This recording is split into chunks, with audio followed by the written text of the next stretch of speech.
আজ আমরা 2019 সালে সংগঠিত ইন্ডাস্ট্রিয়াল ডেভেলপমেন্ট অফিসার এর যে পরীক্ষাটা হয়েছিল তার কোশ্চেন বুকলেটটা আমরা আজ সলভ করব। দেখো কি ধরনের প্রশ্ন এসেছিল ইন্ডাস্ট্রিয়াল ডেভেলপমেন্ট অফিসার এর পরীক্ষাটাতে। প্রথম যে প্রশ্নটা ছিল, নিচের কোনটি সত্য? চারটে অপশন দিয়েছিল ABCD।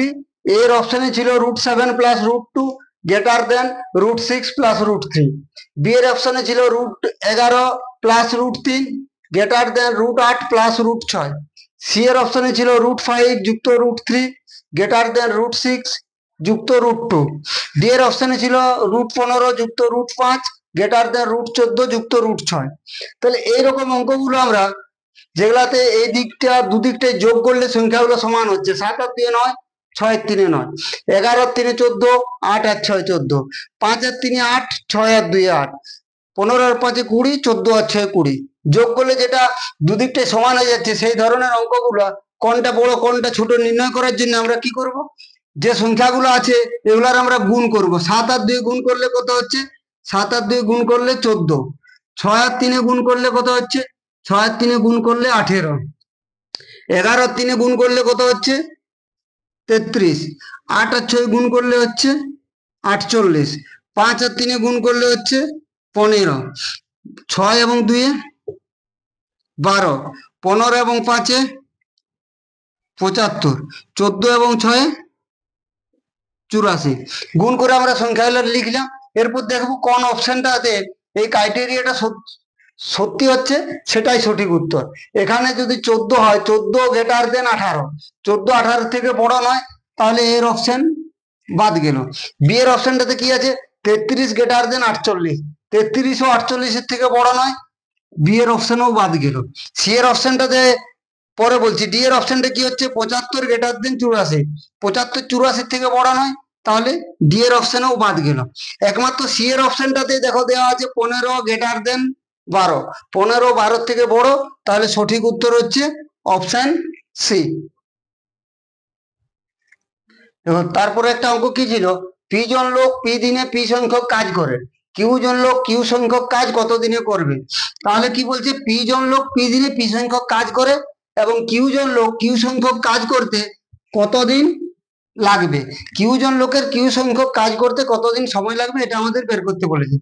এখানে আমি পি থেকে কিউটাকে বড়ই ধরে নিলাম যে পি জন লোকের থেকে কিউ জন লোক বড়, পি দিনের পি সংখ্যক কাজের থেকে কিউ সংখ্যক কাজটা বড় ধরে নিলাম। তাহলে উত্তরটা আমাদের কি করতে বলেছে? কতদিন সময় লাগবে। তাহলে দিন সংখ্যাটা কত ছিল আমাদের? পি ছিল, পি লিখলাম ইনটু আমার ক্লাসগুলো যদি ফলো করো, আগের ক্লাসগুলো যেটাতে আমি সময় কার্যের অঙ্কগুলো করেছি, তাহলে এই নিয়মটা ভালো করে বুঝতে পারবে। এরপরে এখানে কি আছে? পি জন লোক আছে, এখানে বলেছে কিউ জন লোক। আমি পি এর থেকে কিউকে বেশি ধরেছি। যদি আমি বেশি ধরি, তাহলে পি জন লোকের যদি কাজ করতে যে সময়টা লাগে, কিউ যদি তার থেকে বেশি হয়, বড় হয়, তাহলে কিউ জন লোকের সেই কাজটা করতে কম দিন সময় লাগবে। তাহলে যেহেতু কম দিন সময় লাগছে, তাহলে পি এবং কিউর মধ্যে আমি কিউটাকে বেশি ধরেছি, পিটা হচ্ছে কম, কম দিন সময় লাগছে, এর অর্থ কমটা হবে উপরে, কিউটা বড়, কিউটা হবে নিচে। হলো। এরপর পি সংখ্যক কাজ করতে যদি পি দিন সময় লাগে, কিউ সংখ্যক কাজ করতে বেশি দিন সময় লাগবে না কম দিন সময় লাগবে? পি এর চেয়ে এই কিউকে আমি বড় ধরছি, কাজটার ক্ষেত্রেও পি এর চেয়ে কিউকে বড় ধরলাম। তাহলে পি সংখ্যক কাজ করতে যদি যতদিন সময় লাগে, তার থেকে বেশি কাজ করতে গেলে বেশি সময় লাগবে। তাহলে যেহেতু কিউকে বেশি ধরেছি, তাহলে কিউ আগে হবে, পি হবে নিচে। এরপর কাটাকাটি করে নিব, পি পি কিউ কিউ কেটে গেলাম। তাহলে কতদিন সময় বেরোচ্ছে? পি দিন।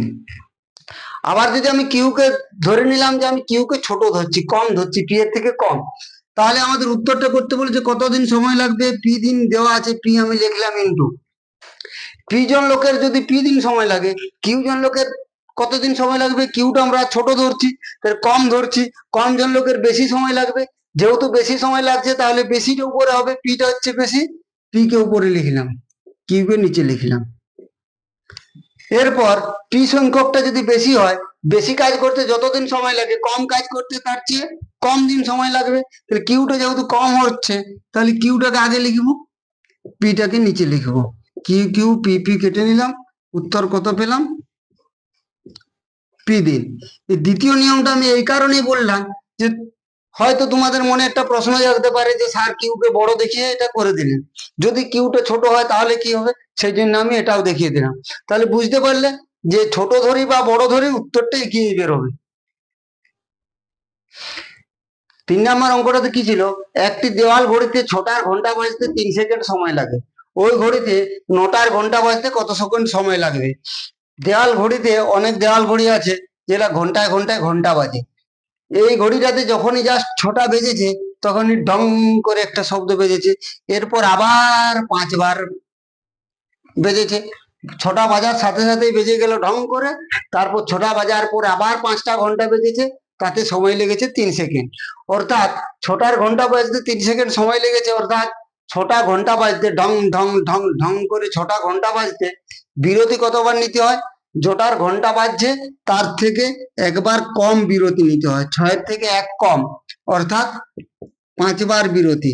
বিরতি জিনিসটা কি, একটা ঘন্টা বাজলো ঢং, একটু দাঁড়ালো, আর একটা ঘন্টা বাজলো ঢং, আর একটা ঘন্টা বাজলো ঢং, এই যে বিরতিটা নিচ্ছে, এই বিরতিটা নেওয়ার জন্যই সময়টা লাগছে। তাহলে 6টার ঘন্টা বাজতে কবার বিরতি নিতে হয়, 5বার, এই 5বার বিরতি নিতে সময় লাগছে 3 সেকেন্ড। আর বলেছে কি উত্তরটা করতে, ওই ঘড়িতে 9টার ঘন্টা বাজতে, 9টার ঘন্টা বাজতে বিরতি কতবার নিতে হবে, 9-এর থেকে 1 কম, 8বার। জাস্ট 9টা বাজার সাথে সাথে ঢং করে একবার বেজে গেল, এরপর বিরতি নিয়ে নিয়ে ঘন্টাটা বাজছে, অর্থাৎ 9টার ঘন্টা বাজতে বিরতি নিতে হবে 8বার। তাহলে 5টা বিরতি যদি 3 সেকেন্ড সময় লাগে, একটা বিরতি কত সময় লাগবে, 3-এর 5 সেকেন্ড। 8টা বিরতিতে কত সময় লাগবে, 3-এর 5 ইন্টু 8, অর্থাৎ 24-এর 5 সেকেন্ড, অর্থাৎ 4 পূর্ণ 4-এর 8 সেকেন্ড। তাহলে কি বললাম, যটার ঘন্টা বাজছে তার থেকে 1 বিয়োগ করতে হবে, বেশি বোঝার দরকার নেই, পরীক্ষাতে তুমি উত্তরটা লিখলেই হলো, অপশনটা ঠিক মতো দেখে উত্তরটা লিখলেই হলো। অঙ্কটা কিভাবে ক্যালকুলেশন করছো সেটা গ্রাহ্যনীয় ব্যাপার নয়। তাহলে কি বললাম, যটার ঘন্টা বাজার কথা বলা থাকবে তার থেকে 1 বিয়োগ করব। প্রথমবার যেটা বলেছে, এখানে বলেছে 6টা, 6 থেকে 1 বিয়োগ করলে হচ্ছে 5, 5টা বিরতি সময় লাগছে 3 সেকেন্ড, আর একটা বিরতিতে 3-এর 5 সেকেন্ড। দ্বিতীয় ঘন্টাটা বলেছে 9টা, 9টার ঘন্টা বাজতে তাহলে 9-এর থেকে 1 বিয়োগ 8, 8টার ঘন্টা বাজতে কত সময় লাগবে। দেখো তারপর অঙ্কটা কি ছিল, একটি ঘড়ির মিনিটের কাঁটা ও ঘন্টার কাঁটার দ্রুতির অনুপাত কত, একটি ঘড়ির তার মিনিটের কাঁটা এবং ঘন্টার কাঁটার অনুপাত কত। এটা যদি একটা ঘড়ি হয়, এটা দিয়ে আমি বুঝাই, মিনিটের কাঁটাটা 12 থেকে শুরু করে গোটা ঘড়িটা ঘুরে এলো, 1-এর ঘর, 2-এর ঘর, 3-এর ঘর, 4, 5, 6, 7, 8, 9, 10, 11, 12, গোটাটা যদি ঘুরে আসে মিনিটের কাঁটাটা, তাহলে মিনিটের কাঁটাটার ক ঘর যাওয়া হবে, মিনিটের কাঁটাটা যাওয়া হবে 1 থেকে 12 পর্যন্ত যাচ্ছে, অর্থাৎ 12 ঘর। তখন ঘন্টার কাঁটাটা কি হবে, মিনিটের কাঁটাটা যদি 12 থেকে শুরু করে আবার 12 পর্যন্ত যায়, অর্থাৎ 12 ঘর যদি মিনিটের কাঁটাটা ঘোরে, তখন ঘন্টার কাঁটাটা ক ঘর ঘুরবে, ঘন্টার কাঁটাটা যদি 12-র ঘরে থাকে 1 ঘর ঘুরবে, 12 থেকে 1 পর্যন্ত আসবে, অর্থাৎ 1 ঘন্টা হবে। মিনিটের কাঁটাটা পুরো ঘড়িটা একবার ঘুরলে ঘন্টার কাঁটাটা 1 ঘর যাবে, অর্থাৎ 1 ঘন্টা।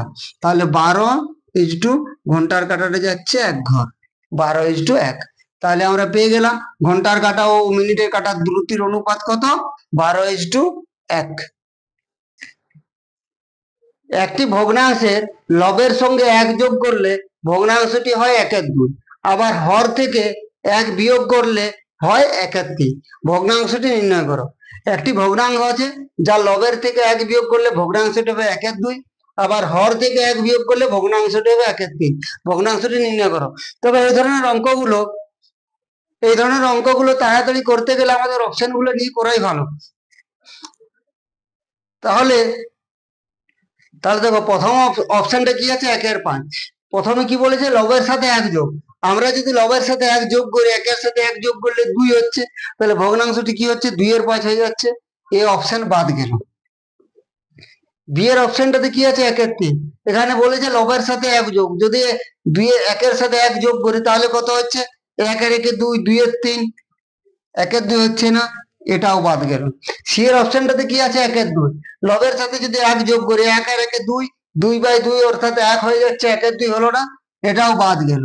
পড়ে থাকলো শুধুমাত্র ডি এর অপশন, তাহলে ডি এর অপশনই সঠিক উত্তর।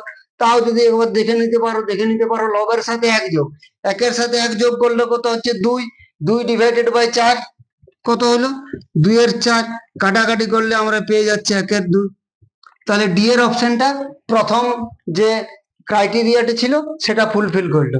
আর দ্বিতীয় ক্রাইটেরিয়াও দেখে নাও, আবার হরের থেকে 1 বিয়োগ করলে ভগ্নাংশটি হয় 1/3।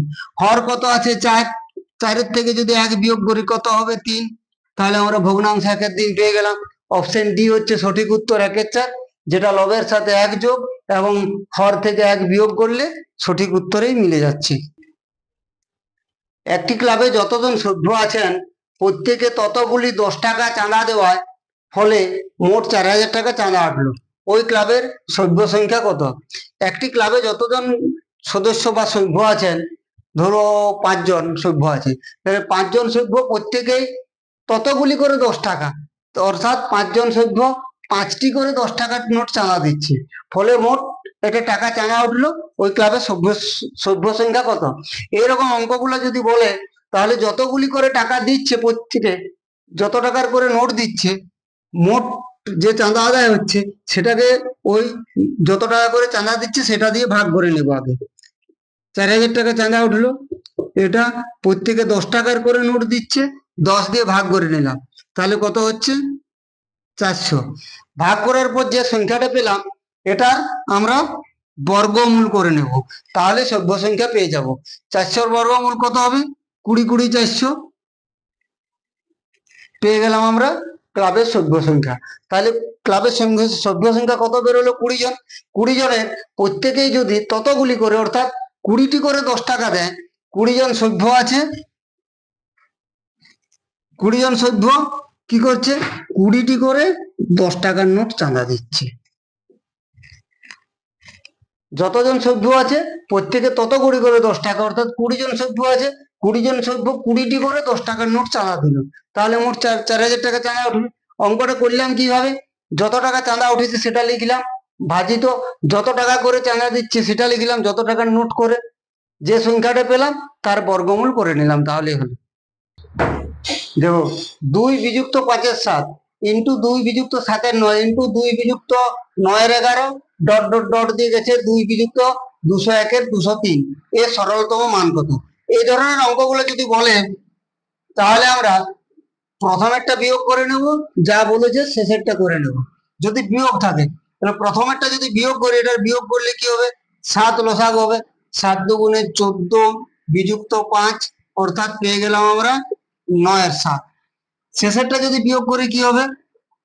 203 হবে লসাগু, 203-কে 2 দিয়ে গুণ করলে হচ্ছে 406 বিযুক্ত 201, বিয়োগ করে আমরা কত পাচ্ছি? 502, 205 ডিভাইডেড বাই 203 পেলাম। এরপর কি করব? এরপর আমরা যদি বিয়োগ থাকে, মাঝে যদি বিয়োগ থাকে 2 বিযুক্ত 5-এর 7, 2 বিযুক্ত 7-এর 9, 2 বিযুক্ত 9-এর 11, প্রত্যেকটাই দেখো নিচের সংখ্যাটা 2 2 2 2 2 করে বেড়ে যাচ্ছে এবং মাঝে প্রত্যেকটারই বিয়োগ আছে। এইরকম যদি থাকে তাহলে কি করব? আমরা শেষে যে বিয়োগ ফলটা পেলাম, কত পেলাম? 205। শেষে যে বিয়োগ ফলটা করে আমরা যে ভগ্নাংশটা পেলাম তার আমরা লবটা লিখবো। কত লিখলাম? 205। প্রথমে যে বিয়োগ করে পেয়েছি বিয়োগ ফলের আমরা হরটা লিখবো, হর কত আছে? 7, তাহলে কত পেয়ে গেলাম আমরা? 205/7। এটাই হচ্ছে এর উত্তর। প্রথমের বিয়োগটা করে নিলাম, যদি নিচের সংখ্যাগুলো প্রত্যেকটাই 2 2 করে বেড়ে যায়, 7 7-এর পর 2 9, 9-এর পর 2 11, এবং বিয়োগ বিয়োগ বিয়োগ বিয়োগ 2 2 করে নয়, এটা একই সংখ্যা যদি বাড়ে, 7-এর সাথে 2 2 বাড়ছে, 9-এর সাথে 2 বাড়ছে, যদি নিচের সংখ্যাটা একইভাবে বেড়ে যায় এবং মাঝে বিয়োগ চিহ্ন দেওয়া থাকে, তাহলে আমরা কি করব? প্রথমেরটা বিয়োগ করব, শেষেরটা বিয়োগ করব। শেষেরটা এবং প্রথমেরটা বিয়োগ করার পর শেষে যে ভগ্নাংশটা পেলাম তার লবটা লিখবো, প্রথমে যে ভগ্নাংশটা পেলাম তার হরটা লিখবো, তাহলে আমরা উত্তরটা পেয়ে যাব।